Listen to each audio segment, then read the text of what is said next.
The Life and Times of Vermont's Ebenezer Allen, Patriot, Commando, Emancipator, and Public Servant. Historian Alan Stratton complimented Ebenezer Allen. He said Allen's chronological record was literally unbelievable. Allen accomplished more politically, militarily, and personally in a span of 8 years, from 1775 to 1783, than an ordinary man did in a lifetime. And in that time, he pulled off some astonishing accomplishments.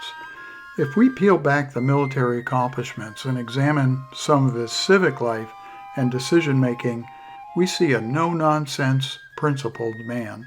As we shall see, some of Allen's activities will have some shock value and might be offensive, even considering the fact that they occurred during our Revolution.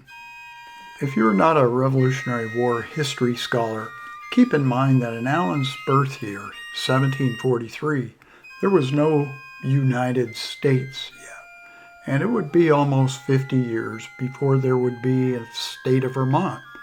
In simple general terms, the colonies were British colonies that had been won from the French and indigenous people over a bloody couple of hundred years. New England was increasingly polarized between American patriots and British loyalists living side by side. The Vermont that we know today was part of the New Hampshire land grants. In fact, the word Vermont had not even been invented yet. Also, keep in mind, as tempting as it may be, that we should not be too quick to judge others from another time using our own hindsight and present-day ethics. My upcoming book, Vermont's Ebenezer Allen, goes into much more depth on this Patriot, Commando, and Emancipator. Ebenezer was born in 1743 to Samuel and Hannah Miller Jones Allen in Northampton, Mass., later to be raised in New Marlborough, Mass. As a point of reference, Ebenezer and Vermont founder Ethan Allen's great-grandfathers were brothers, meaning these two heroes were cousins, although it is unknown if the two men were aware of their common lineage. As we shall see, Ethan and Ebenezer did frequent many of the same towns and territories, along with several others of the Allen clan. Ethan had been born in 1738, making him 5 years older than Ebenezer. The other Vermont founder, Ira Allen, wouldn't be born until 1751, making Ebenezer 8 years older than him. Perhaps in the future, instead of people defining Ebenezer Allen as the cousin of Ethan and Ira will be defined as the cousins of Vermont's Ebenezer Allen. Throughout this presentation, I will refer to Ebenezer as Allen. We know very little about Allen's early life, but we do know his father passed away when he was 12, leaving him with his mother and 2 older siblings to an arduous farm life. Survival skills were not just a fad, they were essential. He received little formal education and apprenticed briefly with a blacksmith at a young age. At that time, blacksmithing was a prestigious profession and the king of the trades, often part of the social and political hierarchy. Blacksmithing was in high demand for making tools, repairing almost everything, and it relied on engineering and problem-solving skills. Allen also became acquainted with Indian character at a young age and spoke 3 Native American dialects fluently. This helps explain how Allen became a man with discipline, know-how, brawn, and a healthy self-esteem. In 1762, Allen married Lydia Richards in New Marlborough, Mass. Although not much is recorded of Richards' family history or of their early matrimony, we know that by 1765 they had produced 2 children, Abiel and Timothy. Ethan Allen had just been banished from Salisbury, Connecticut for publicly questioning and antagonizing church beliefs, and Northampton, Mass. For getting variolated or vaccinated against smallpox, which was frowned upon by fatalistic church beliefs at the time. Life in the New Hampshire land grants during the later 1700s was difficult at best. New York and New Hampshire both claimed the territory between Lake Champlain and the Connecticut River, which is now known as Vermont. Therefore, buying or trading land parcels from either colony was risky. A lot of the territory was still wilderness, occupied by long-time indigenous natives, and plenty of British loyalists lived among those with strong American revolutionary sentiments. The loyalists feared spies that would evict them. The Patriots distrusted the loyalists and feared they would collaborate with British forces. The New Hampshire Green Mountain Boys militia group was established at some point in the late 1760s by Ethan Allen, and Ebenezer was an active charter member of that rowdy roughhousing group. They quickly opposed and rebelled against enforcement of New York laws, such as the one that prohibited meetings of more than 2 people at one time. In general, colonial Americans moved around the new frontier for all kinds of reasons. Historians often claim that a chief reason was to be near family members and friends. Finding success on the American frontier meant setting up businesses, trade, or land speculation opportunities. Properties near bodies of water offered transportation and sometimes energy for mills. In 1771, Allen, along with his friend and fellow Green Mountain boy Thomas Ashley, who had married Lydia Richards Allen's sister, Zeruiah Richards, built shanties in Poultney. They took advantage of land grants from Governor Wentworth of New Hampshire. Unfortunately, the land deeds were challenged by the so-called Yorkites, who maintained that New York owned the land. A lot of the Poultney grantees were former residents of Litchfield County, Connecticut, and Berkshire County, Mass. Often the land grants came with stipulations. In exchange for the land, the grantees were required to pay the rent of 1 ear of Indian corn a year for 10 years, 1 shilling per 100 acres, cultivate 5 acres for every 50 they owned, and reserve large white pines for the Royal Navy Mass. Settling in the wilderness might have seemed like a good strategy at the time, but Allen would not remain in Poultney for very long. Allen had an interest in farming, the timber trade, and land investments, and he wanted to explore opportunities in the vast northern wilderness too. A daughter, Ashty Allen, was born in Ontario, Canada in 1774, possibly while on a travel expedition. By 1775, the family had moved to Teignmouth, which was a growing town, and by 1790 it would grow to a population of almost 1,000 inhabitants. Even though Teignmouth was Allen's family residence for 3 years, the record is clear. He was not much of a homebody. On May 10th, 1775, Allen was one of 83 men led by Ethan Allen and Benedict Arnold who captured Fort Ticonderoga before daybreak. Most accounts of this Green Mountain Boys mission agree that it was risky, with not enough boats to move men across the lake in the darkness. As usual, they signaled with owl hoots, with the good fortune of the fort's sentry's rifle misfire and surprising the British commander with a rude awakening in the darkness. There is no doubt that the surprise and ferocity of Allen's unit overpowered the British, and they didn't have a chance. The capture of the fort marked a turning point for the Continental forces and was celebrated by George Washington as scores of the fort's cannons were moved by ox cart to Dorchester Heights in Boston to fire on the British ships who were menacing and controlling the city from the harbor. After the surrender of Fort Ty, Captain Seth Warner led a small detachment of Green Mountain Boys including Allen, 12 miles up the lake to the fort at Crown Point, and easily overpowered a small unit and captured that fort as well. In 1775, the Green Mountain Continental Army Rangers Militia, often referred to as Warner's Regiment, was established by the Continental Congress at Philadelphia and paid for by New York. This was much to the chagrin of the Yorkers, as the Green Mountain Boys had a history of resisting their governments, terrorizing their lawmen, and running them off what would become Vermont territory.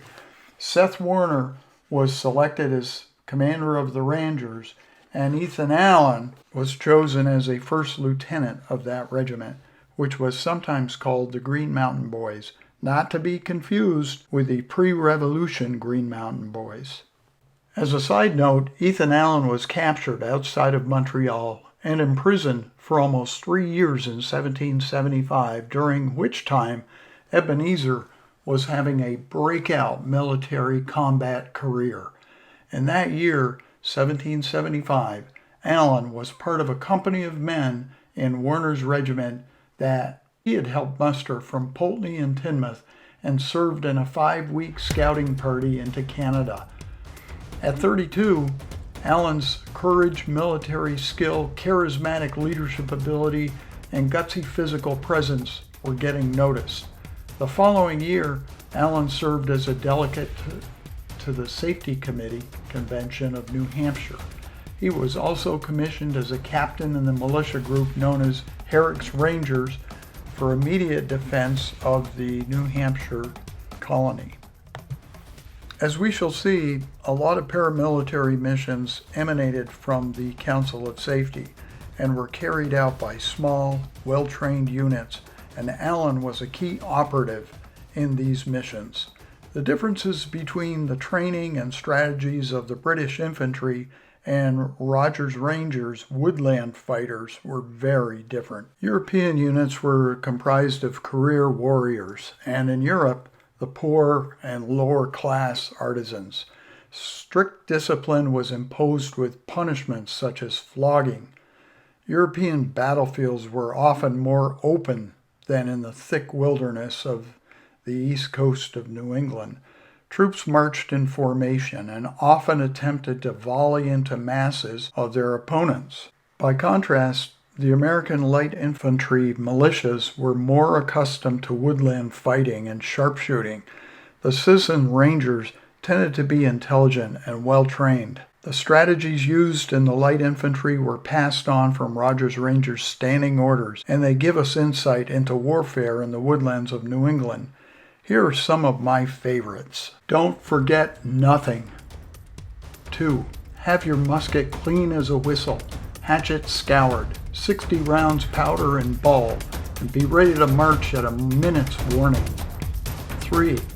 When you're on the march, act the way you would if you was sneaking up on a deer. See the enemy first.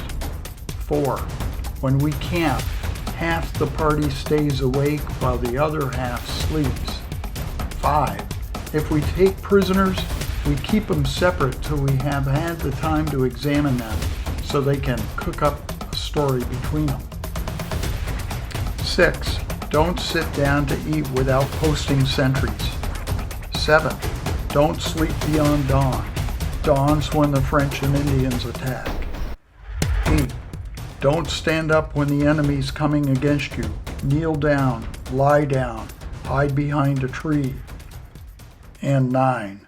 Let the enemy come till he's almost close enough to touch. Then let him have it and jump out and finish him up with your hatchet. The regimental dress code was not always faithfully adhered to in the North Country. The Warner's Regiment dress uniforms included cocked black felt hats, green coats faced with red buckskin waistcoats and breeches, coarse woolen stockings, heavy low shoes checked with white shirts. In the field, they sometimes wore rifle frocks. Not all the troops were equipped with bayonets, and they carried English or French muskets, though some carried American rifles. Jerry Mullen of Warner's regiment of reenactors, who has carefully researched the topic, says only 60% of the warriors in the regiment wore uniforms.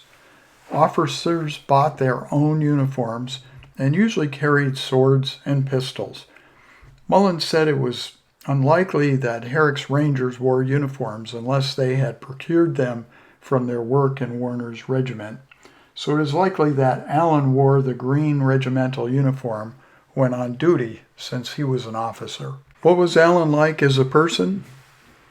His grandson, Dr. Melvin Barnes, Jr., of Grand Isle and Alburgh, Vermont, was 12 years old when Allen passed away, and he was well acquainted with him.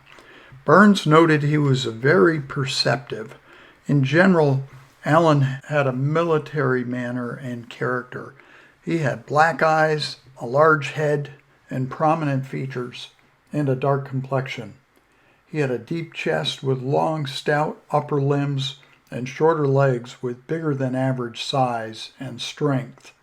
Apparently, one of the pastimes of Ethan and Ebenezer and their lot was to pick up 25-pound bags of salt in their teeth and toss them over their shoulders, competing for distance. According to his grandson, quote, his disposition left him eminently exposed to the designs of cunning and less scrupulous beings, to the views and artifices of the times.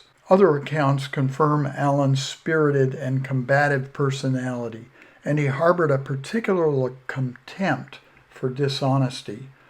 One has to wonder how he would view our elected officials today. At any rate, these personal qualities merited recognition and respect with his contemporaries. As a kid, Barnes listened to many hair-raising tales told by his grandfather, although he admitted he had no reason to believe they were exaggerated. For example, Barnes recounted a corroborated story about Allen, who was eating with British officers in Quebec after the Revolutionary War had ended, which would have made Allen age 40 or older at the time. Apparently, the trash-talking evolved to the point where one of the officers, who was sitting at the table across from Allen, challenged him to a duel and asked when and where they should meet. Allen replied, "Here as we now sit." Drawing his pistol, he said, quote, "I will take your pistol in my mouth, and you should take mine in yours, and we will both fire at the word of command, by the Jesus." End quote. There is no word on whether the British officer complied with Allen's daring retort.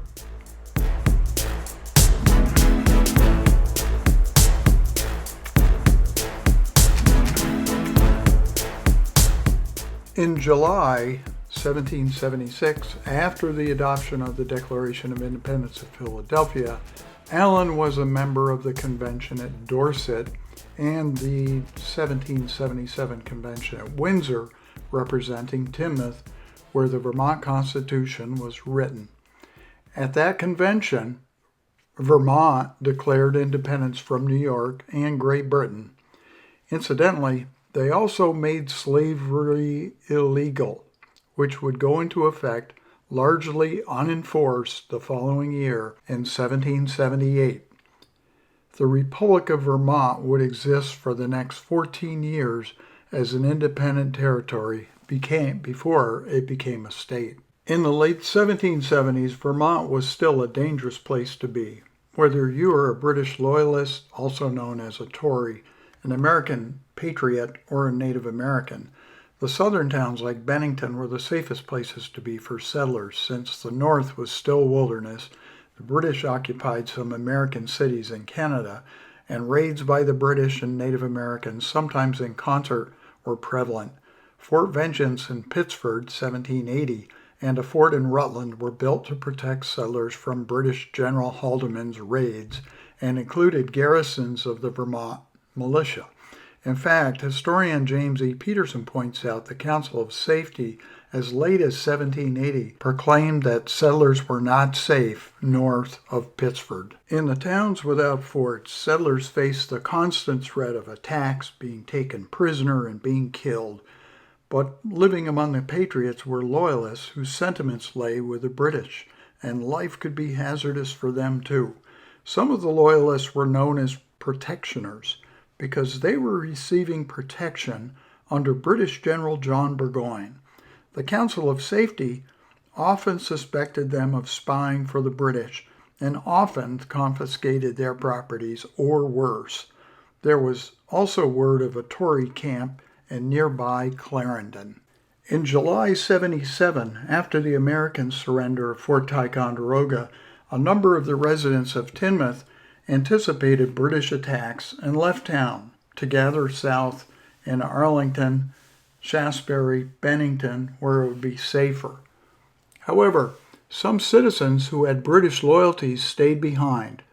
Two of the alleged loyalists were brothers, John and William Irish, who had built adjoining farms in Teignmouth. The Republic's Council of Safety, an independent leadership group for the Republic, sent Captain Allen with his tactical unit of private soldiers, including Phineas Clough, John Train, and Allen's lieutenant, Isaac Old Rifle Clerk, to reconnoiter so-called protectioners in the area. On Sunday midday, July 27, 1777, the men got to work. Allen, who was well known in Teignmouth and received information that the Irish brothers were indeed Tories, and he ordered Clough to approach the Irish brothers on a ruse and tell them he wanted to join the Tories. John Irish told Clough to accompany him to his house and that he would take him to the Tory camp, but that Clough needed to go as a prisoner and sign papers first. Allen and his men covertly observed the encounter and took up concealed positions behind the trees with loaded rifles from a few dozen yards away. Apparently the Tory, John Irish, had gone to get papers for Clough to sign, and Clough decided the jig was up and it was time to make a run for it. Clough bolted out of the house, headed for the woods with Irish in pursuit with his rifle. Irish warned Clough to stop and that he would shoot him if he ran.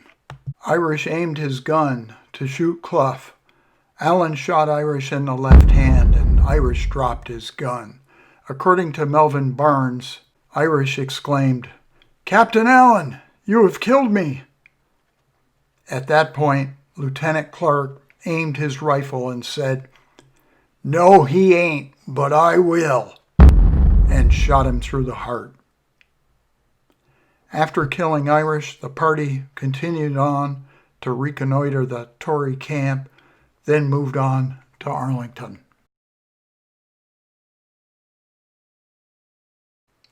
There are several different versions of this story, and this one was corroborated by Dr. Barnes and Judge Obadiah Noble.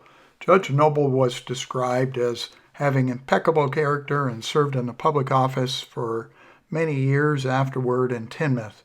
Lieutenant Old Rifle Isaac Clerk reportedly carried out other, shall we say, well-executed orders similar to this one in his service with Allen. Other stories are reserved for the book. Clerk was soon promoted to captain, would marry Governor Chittenden daughter, Hannah, and would eventually become the distinguished Colonel Old Rifle Clerk, commanding the 11th U.S. Infantry, stationed in a cantonment that he bought, located in what is now Battery Park in Burlington during the War of 1812. My book includes excruciating details from Loyalist Rebecca Irish's account of the incident, which differs from the preceding account and the family's subsequent eviction after their house was confiscated. A month later, in August 77, while serving with Captain Samuel Herrick's Green Mountain Rangers, Allen played a heroic role in the Battle of Bennington, fought in Walloomsac, New York, against the British forces under General John Burgoyne. Herrick's Rangers was a group of Minutemen infantry soldiers that were well-trained, disciplined, and hardy. These guys could go on long marches quickly and remain concealed through the backwoods without food and fight fiercely at a moment's notice. This militia unit was more like a special forces unit than the Continental Army units, which tended to be slower moving and often carried heavier supplies. The Bennington battle was where American commander John Stark famously declared, "These are your enemies, the Redcoats and the Tories. They are ours, or this night Molly Stark sleeps a widow." After the battle, Stark remembered it was, quote, "the hottest engagement I have ever witnessed, resembling a continual clap of thunder."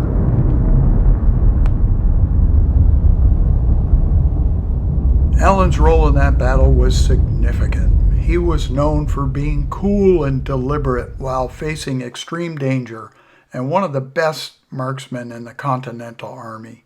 Abby Hemingway's Gazetteer refers to the battle with this account of the Americans facing a British cannon on the battlefield.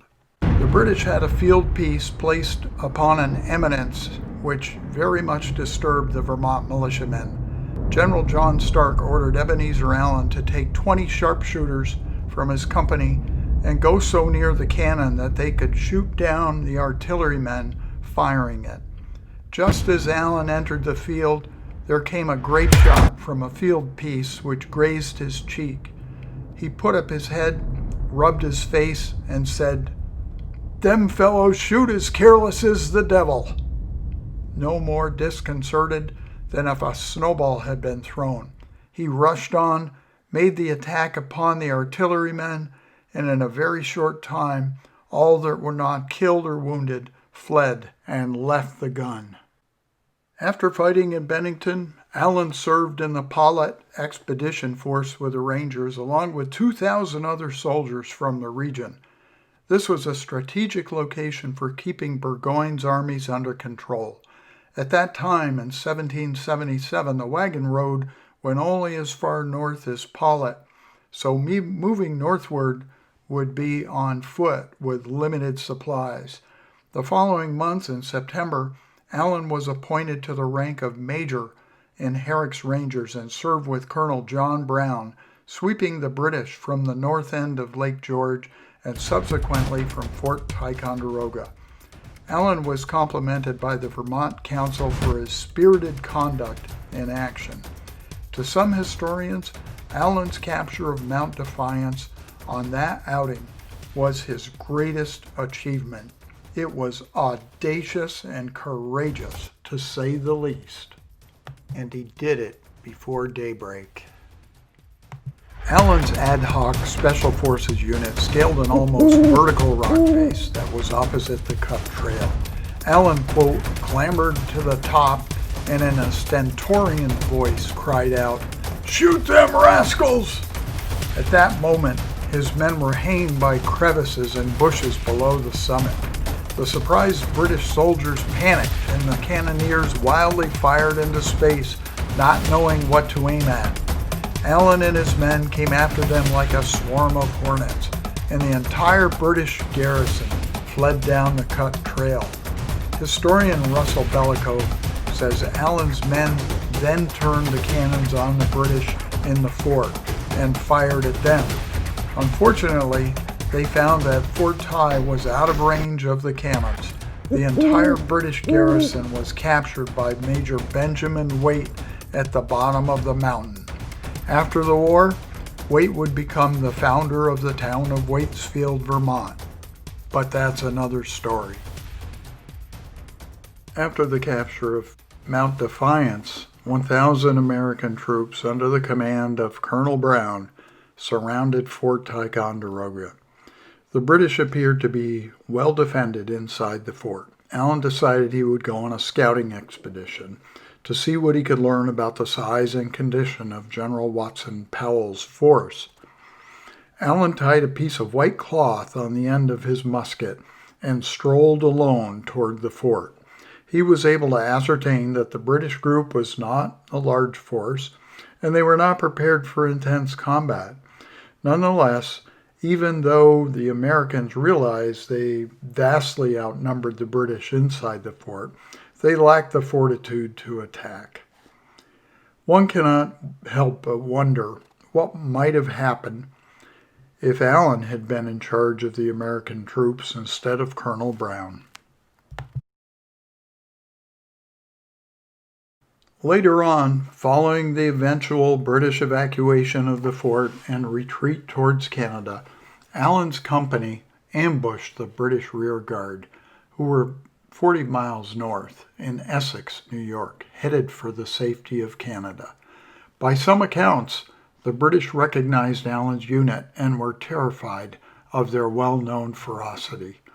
As he would later recount, they captured 50 of Burgoyne's forces as they retreated for Montreal. The haul also included 3 boats, 100 horses, 4 cows, and 12 yoke of oxen. At that time, his men also captured a female British slave, Dinah Mattis, and her infant child. Allen reacted by obtaining leave of the detachment under his command to handwrite a certificate of emancipation and deliver Mattis to Bennington.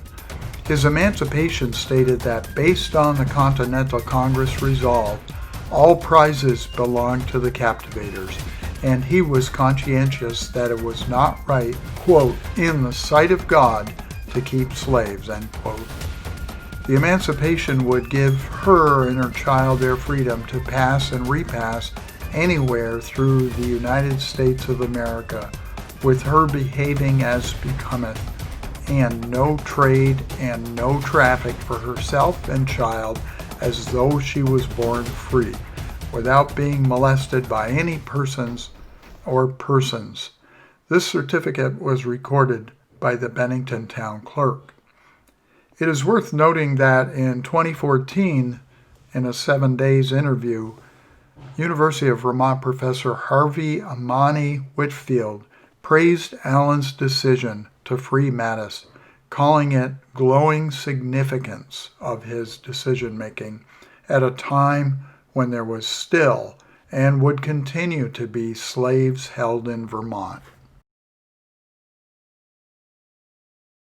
After capturing the rear guard, Allen was subsequently commissioned as a colonel in the state militia. The Americans didn't have the money or military personnel to occupy Fort Ty, and most of the Rangers returned to their farms, livelihoods, and families. As we know, the fort, along with other fortifications, changed hands several times throughout the war. Another mission in 1778 put Allen in charge of the fort in New Haven, just above the falls, later to become Vergennes, Vermont. Keep in mind, Vermont had declared itself a separate republic, and New York especially was having a hard time accepting this. What events led up to Allen's mission in New Haven? Back in 1769, a few families moved north from Salisbury, Connecticut, and settled near Otter Creek in New Haven. Cleared land, built dwellings, and a sawmill at the falls. Not long afterwards, a Colonel Reed of New York arrived with a group of armed settlers who claimed the land on both sides of Otter Creek for a distance of 2 miles on each shore, based on New York grants. The New Yorker, Colonel Reed, ejected the Connecticut settlers, moved his group in, and built more houses and a gristmill. Soon, the Yorkers were in turn dispossessed by Ethan Allen and his crew, their houses and gristmill destroyed, and the rightful owners put back in possession of their property. But not so fast. Colonel Reed eventually arrived again with a number of Scottish immigrants and expelled the first settlers again and repaired the mill. When word of this reached Bennington in March of 1778, Ethan Allen and his Green Mountain Boys headed to the New Haven Falls and forcibly ejected and reinstated their friends. They broke the millstones and threw them over the falls, erected a blockhouse, and garrisoned it with a small party under the command of none other than Ebenezer Allen. Allen ordered scout patrols into the area and from time to time to deter further interference. Life was good until Allen left town. This time, Tory Justice Sherwood and his crew of followers broke up the settlement again and evicted the original settlers. Remember that name, Justice Sherwood. Sherwood was a former Green Mountain boy who increasingly had ambivalent feelings about the Revolution. In 1776, he turned traitor and British loyalist, and by 1780, he was a British secret agent living in Quebec. Sherwood would soon be the Quebec governor's main Northeast negotiator and spy, operating out of North Hero, Vermont. Contrary to some public opinion, the War of Independence did not end in 1776. Hostilities continued for years and even long after the Treaty of Paris was signed in 1783. Between the years 1778 and 1780, Allen was still in the prime of his mid-30s, and he was ordered to conduct dozens of missions for the Safety Council. These missions included the aforementioned Teignmouth and New Haven assignments, as well as other assignments protecting patriotic Vermonters in various locations. In one case, he and Ethan and a detachment of 100 men arrested a number of loyalists in Cumberland County, now in New Hampshire, who refused to recognize the authority of the new state of Vermont. Most of them went to trial and paid small fines. In November 78, under orders from the British Commando in Quebec, Major Charles Carleton began a raid with 8 large vessels, a great number of bateaux, and Native Americans in canoes, with a total of around 1,000 men. They went ashore 2 miles south of Chimney Point to Middlebury and scorched and burned everything near Otter Creek, all the way down to Ferrisburgh. This included burning mills and the New Haven blockhouse and taking prisoners as well. It is possible that the Vermont militia prevented further scorching and burning, since Carleton's men had left everything, including settlements in Panton and Moncton, in ashes.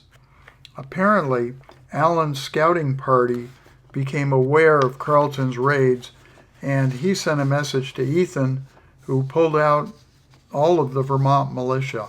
Carleton's forces subsequently stood down and passed down the lake without further attacks. Allen planned and oversaw the construction of Fort Vengeance in Pittsford in 1780, which was commissioned by the Council of Safety for protection against Native Americans and British. In 1780, Allen assembled a force of 200 men at the request of Governor Clinton of New York to successfully deter an invasion by Sir John Johnson from Canada. Keep in mind, as we shall see in a moment, during that busy time period in his life, in the year 1779, Allen was granted a 64-acre lot by the Vermont Assembly. Allen selected the lot on the southern tip of an island on Lake Champlain in a drawing with 2 other men. In fact, it is fairly well established that he built a log house or shanty on that land and spent some time there during the next couple of years when he was able. This location in northern Vermont would become his stomping ground for a couple of decades of work and community service. During the 1780s, controversial negotiations proceeded between the British Governor General Frederick Haldimand and Ethan, Ira, and Joseph Fay. The headquarters for Sherwood's spy operation and negotiations was in the Champlain Islands, located just a few miles north of Allen's new homestead. Under Haldimand's orders in 1781, Sherwood built the Loyal Blockhouse on Dutchman's Point, later to be named Blockhouse Point in North Hero on the map here. Keep in mind, the land and water in Vermont was still locked in a power struggle, with the British forces still hanging around, especially on the lake. North Hero historian Mary Jane Healy found that 2 years later, in 1783, the Vermont Assembly voted to give more than 300 North Hero property lots to the Green Mountain Boys in 64-acre parcels. According to the land records, the lot where the blockhouse had already been built 2 years before was sold by Joseph Fay to Justice Sherwood in 1783. The blockhouse was built to be an outpost and sat elevated on the southern point of North Hero Island, overlooking lake transportation routes during the summer of 1781. It was also Sherwood's command post for parties of spies and for overseeing political kidnappings in Vermont. The building was a typical two-story blockhouse design. The aerial photo was taken of the blockhouse site in 1955, but we haven't determined the original size. Many blockhouses during that revolutionary time frame had a 16 by 20 foot sidewalls with up to 32 portholes 2 stories high. They served as an arsenal and a meeting place. A Sons of the American Revolution historical marker and flags remain at the blockhouse site, which is now owned privately. We can presume this site, including outbuildings and watercraft, and we know that it was used by British soldiers for at least 15 years until they abandoned it finally in 1796. Sherwood was despised by a lot of the patriotic Vermonters, and apparently Ebenezer was assigned to provide protective security for Sherwood during the negotiations. According to Sherwood's journal, there was no love lost between the two men. Sherwood, who was Governor Haldeman's main negotiator, wrote of Ebenezer, quote, "This is the same Allen who treated me so ill when I was on the first flag. It is so painful for me to see him that I can barely treat him with common civility." End quote. Apparently, Allen enjoyed aggravating Sherwood. Since then, at least one historian by the name of Mary Beacock Fryer has restyled Sherwood as the Buckskin Pimpernel. As if the perils of the cold northern frontier were not enough, the post-war economy made life very difficult for settlers in Vermont.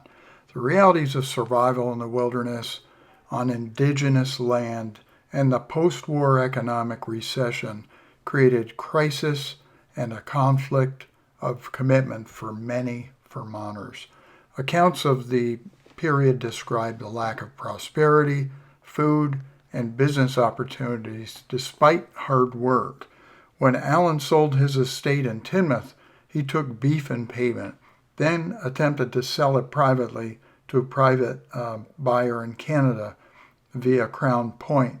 Since the British were still hanging around and would benefit from trade to Canada or directly with them, this was a no-no, and Colonel Allen found himself in hot water. Governor Chittenden referred to American beef as contraband. His prosperity grew, and there were no further records of his active continental military duty after 1781. As an entrepreneur, there is no question that Allen was successful. Despite some of the aforementioned stories and the lure of British money, there is no evidence that he felt any loyalist yearnings. One story has Allen bringing lumber from a sawmill over water to the island on a raft to build a new frame house to augment his cabin in 1783. He unloaded the lumber, disassembled the raft, and used it to build the frame house and outbuildings, soon to be known as Allen's Point and South Hero. He planted the first apple orchard, grew wheat, corn, and other crops, and his farm thrived. He then built a blacksmith shop, and hundreds of new settlers followed to populate the community, which would come to be known as South Hero. In 1787, Allen enlarged his house, constructed outbuildings, and opened a public house. He operated a ferry to the mainland from the tip of Allen's Point to Colchester Point during the summer months. Allen operated a flat-bottom scow ferry to carry people, animals, and wagons from the tip of South Hero over to the reef to Colchester along the current Colchester Causeway bike path. Some of the crossing was fordable with reefs and sandbars, but a lot of it would have been perilous over deep water. The ferryman might use poles, oars, or sails to move a boat across the water. The fastest transportation technology in that era was over water, but trails and primitive roads were being cleared by the end of the century. Allen built the first road in South Hero from his place on Allen Point to Lamberton Allen's place on what is now the Lake Champlain Transportation Ferry Landing and site in Grand Isle. This road would have been across what is now the current railway bike path and present-day West Shore Road. Allen ran a prosperous lumber business, rafting lumber to Canada, which was a dangerous proposition at best. It involved a crew of men living on a huge log raft equipped with sails and oars, subject to unpredictable weather, big waves on the lake, currents on the river, not to mention hostile encounters along the way. In addition, Allen's public house at his residence became a popular meeting place for lodging and meetings. He became heavily involved in community service and served as the South Hero proprietor's clerk, which was similar to the town clerk before the town was chartered in 1784, and he was selected as one of 2 justices of the peace. The other justice was a man by the name of Colonel Stephen Pearl. Remember the name Stephen Pearl, as he will pop up later on. In the meantime, land speculation was quite popular. According to historian Mary Jane Healy, many of the Champlain Allen's grantees had already settled elsewhere. Consequently, they sold their island lots. The Vermont Assembly had levied a tax of 1/2 cent per acre in order to support a general fund, and many of the grantees sold their lots without properly recording the sale or paying the tax. As a result of not being recorded or taxed, the lots were foreclosed. Public auctions known as sheriff's sales or vendues, where the lots were auctioned off, led to disputes over lots that appeared to have multiple owners. Allen bought and sold hundreds of acres of properties in the islands, as did other leaders as well. In 1786, Allen was chosen as the second selectman for the new town of South Hero and representative to the Vermont General Assembly, which he did until 1798. Since there was no town meeting house, it wouldn't have been unusual to hold meetings in his tavern. He continued to serve as town clerk until 1795, and even though historians note that he was no longer active in a military role, he did serve as a problem solver for the Council of Safety of the young state of Vermont. Governor Chittenden appointed Allen in 1786 to remove all, quote, unlawful intruders in the Missisquoi Bay area by force. Back in 1765, the Abnakis had leased their lands on the bay to James Robertson of St. John, Quebec. Swan had been chartered in 1763 and had a growing population of settlers by the 1780s, although Ira Allen claimed ownership of over 90% of the shares of the town in 1786. During that year, the alleged intruders, also known as the Abnakis, according to Power and Haviland, had left the Missisquoi area during the war to get out of harm's way. They returned and laid claim to the lands and threatened to dispossess the settlers. Ira Allen's argument was that the intruders were from the St. Francis tribe in Canada. Furthermore, he said the original inhabitants had lost their title as a consequence of the French War, and perhaps they could find justice by applying to the courts of Vermont.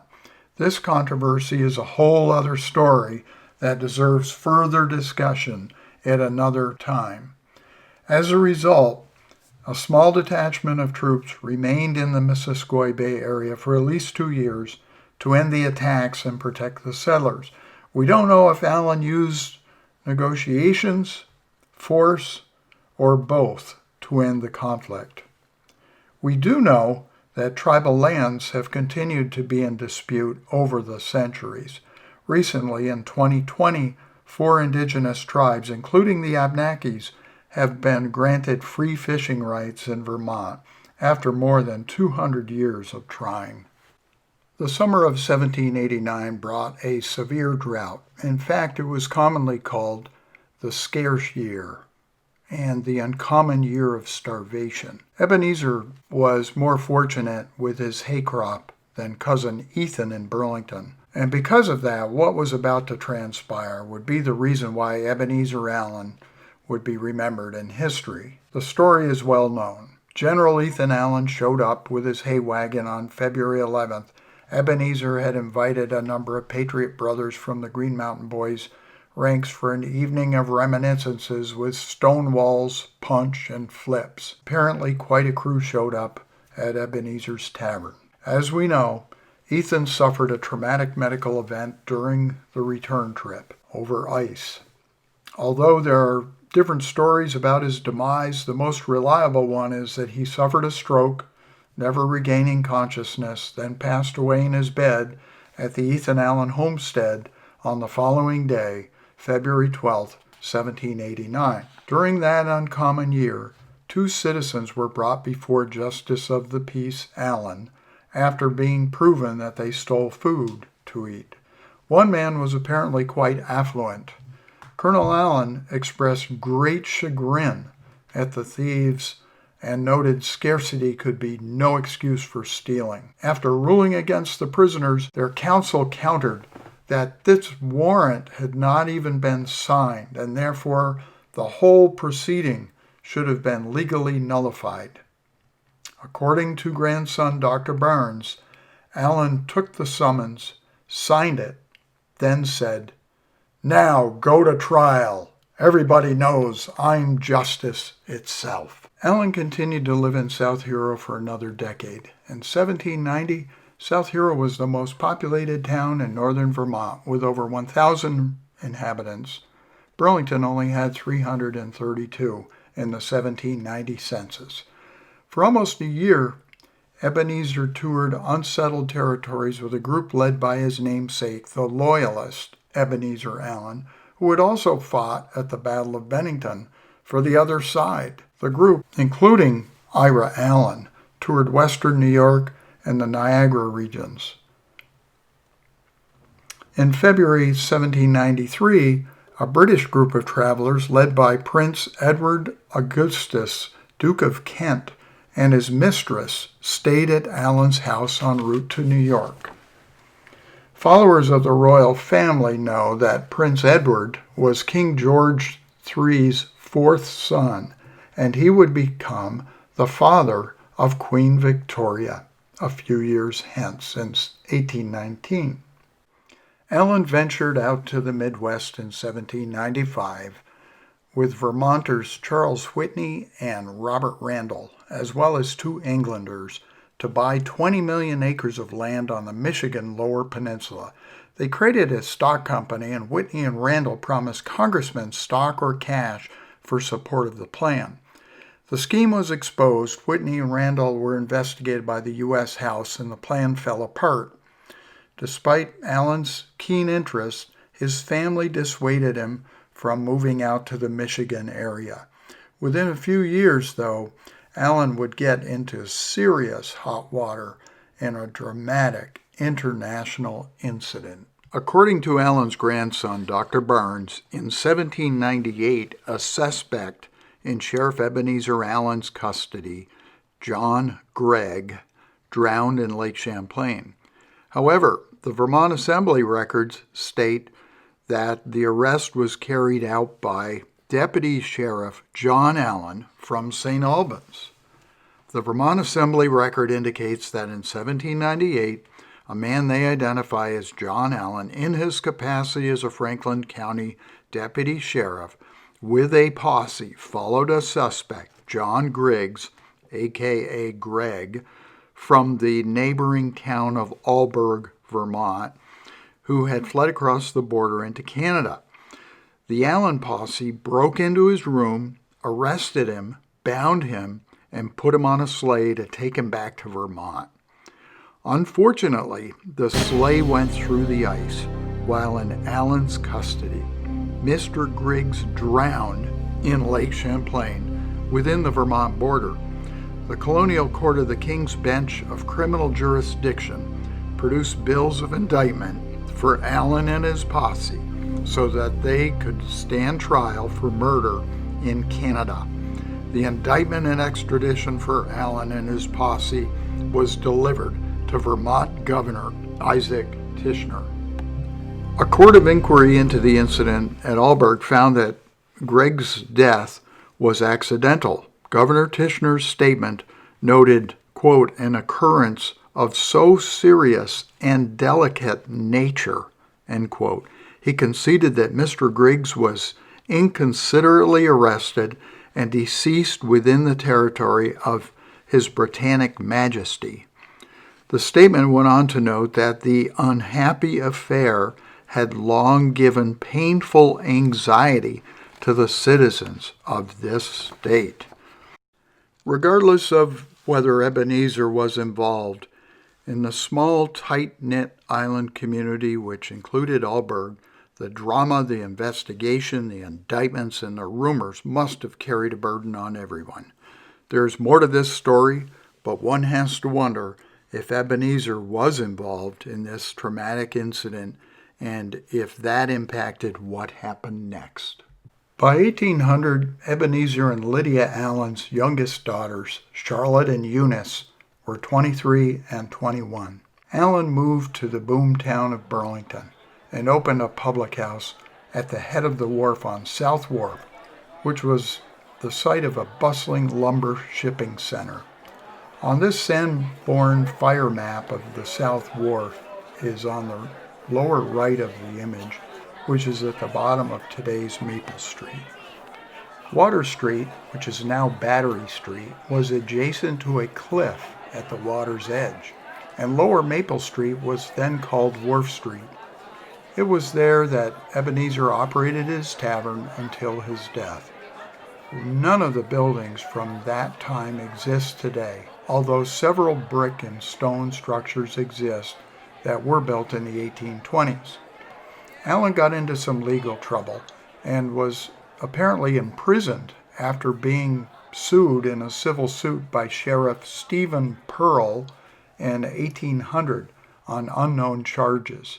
The first courthouse in Burlington had been built in 1795 on what was then called Courthouse Square, located in what is now the center of City Hall Park. Pearl had large land holdings at about the same time as Allen and was also known to speculate. Allen family letters show Timothy Pearl, Stephen's brother, asked the Allens, possibly including Ebenezer, to co-sign for financial transactions. According to genealogical records, Pearl was involved in a number of land trades and schemes, and not all of them ended well. Allen did make bail of $700, and a jury eventually ruled in favor of the plaintiff, Mr. Pearl. The defendant, Colonel Allen, paid $129 in damages. Colonel Ebenezer Allen passed away in March 1806. His remains were buried in Elmwood Cemetery in Burlington. Allen's wife, Lydia, returned to South Hero and lived with her son, Timothy, on Allen's Point until her death in 1833 at 88 years old. Allen was remembered fondly by his Masonic temple and by his grandson as a Calvinistic fatalist and a Hamilton Federalist with reliable virtues and a warm heart. He was a patriot, a commando, an emancipator, and a public servant during a tumultuous time in our past.